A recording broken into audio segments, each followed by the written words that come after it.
నువ్వు ఎంత హ్యాపీగా ఉన్నావో నీకు తెలుసా? మన హ్యాపీనెస్‌ని కొలవడానికి కూడా ఒక స్కేల్ ఉందని ఎంతమందికి తెలుసు?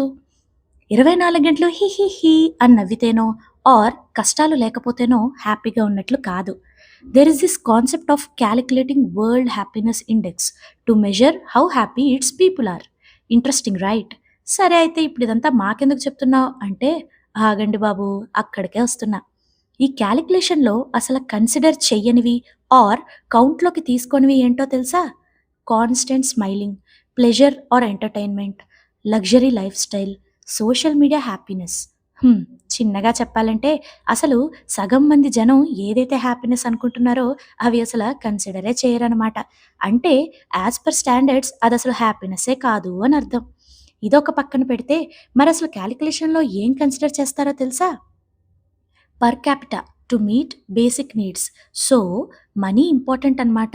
But till an extent.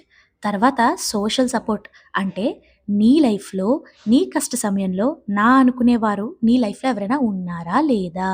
తర్వాత హెల్త్ అంటే బోత్ ఫిజికల్లీ అండ్ మెంటల్లీ నువ్వు ఎంత హెల్తీగా ఉన్నావు? తర్వాత freedom to make life choices అంటే నీ జీవితం పైన, దానిలో తీసుకునే డెసిషన్స్ పైన నీకు ఎంతవరకు హక్కు ఉంది అని అర్థం. తర్వాత ఆర్ట్ ఆఫ్ గివింగ్, జెనరాసిటీ అంటే తోటి వారికి ఏమీ ఆశించకుండా సాయం చేసే గుణం.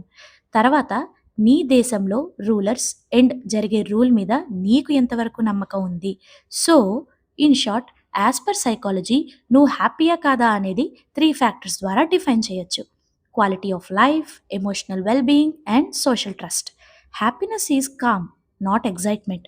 Happiness is being content with whatever you have. ఓవరాల్‌గా హ్యాపీనెస్ రిపోర్ట్ ఏం చెప్తుందంటే, happiness is not having more. It's feeling safe, supported and free. ఇప్పుడు చెప్పండి, మీలో ఎంతమంది నిజంగా హ్యాపీగా ఉన్నారు?